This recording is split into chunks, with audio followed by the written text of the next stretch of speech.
Oke, lanjut kawan. Oke ya. Bismillah, kita selesaikan ya soalnya. Apa nih katanya? Indikator tingkat kesehatan suatu negara maju dapat dilihat dari. Oke, yuk, sini yuk. Oke, kita bisa gunakan analisis. Oke, kita bisa gunakan analisis pilihan, gitu kan ya. Oke, indikator kesehatan negara maju. Karena dia negara maju, berarti dia negara yang lebih baik daripada negara berkembang. Jadi nanti indikator-indikatornya menuju ke arah positif, gitu ya. Kita cek nih. Peningkatan kematian bayi itu kan arahnya negatif, berarti bukan. Gitu ya. Penurunan fasilitas kesehatan, berarti bukan. Penurunan pertumbuhan penduduk bisa jadi bisa enggak, kita lewatin dulu. Peningkatan harapan hidup positif, sip, ini positif. Peningkatan jumlah pasien ini negatif.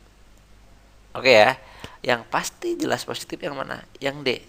Peningkatan harapan hidup rata-rata umurnya panjang, seperti itu, gitu ya. Oke, jadi penurunan pertumbuhan penduduk enggak ya, jadi ini juga nanti akan jadi masalah ya.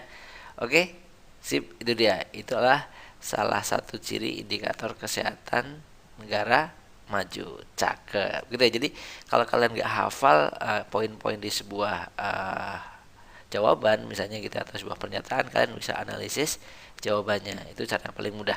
Oke, see you. Dadah.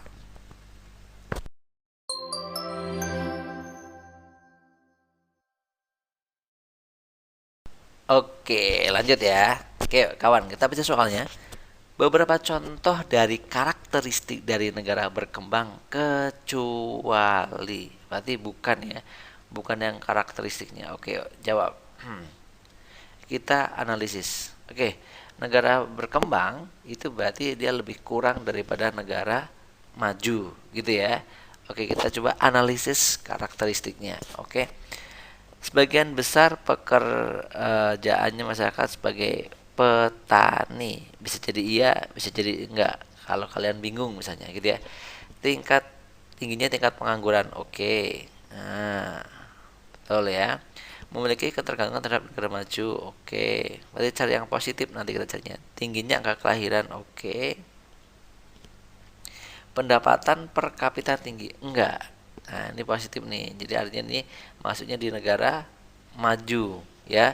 Di negara berkembang itu pendapatan per kapitanya cenderung lebih rendah. Berarti juga ini maksudnya negara berkembang juga nih.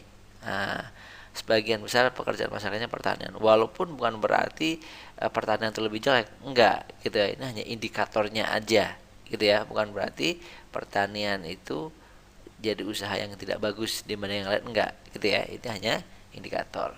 Oke, sip. Dan pendapatan per kapita tinggi ini adalah sebenarnya indikator dari negara maju nih.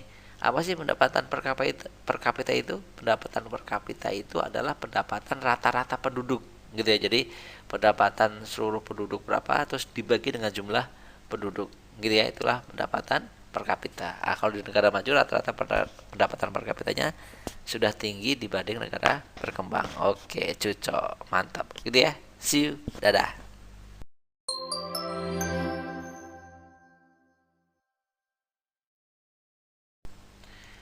Oke kawan, lanjut. Masih semangat? Masih, mantap. Oke, berikut ini merupakan anggota G8 kecuali. G8 itu apa sih? G8 itu adalah gabungan dari beberapa negara maju atau 8 negara maju. Jadi negara maju ini ada 8 ini dia membuat sebuah kerjasama dinamakan dengan G8. Sementara kira-kira negaranya apa aja nih? Nah, jawab. Ayo, ingat nggak? Ingat nggak? Betul. Antara lain pertama AS atau Amerika Serikat. Terus ada Jepang. Terus apa lagi?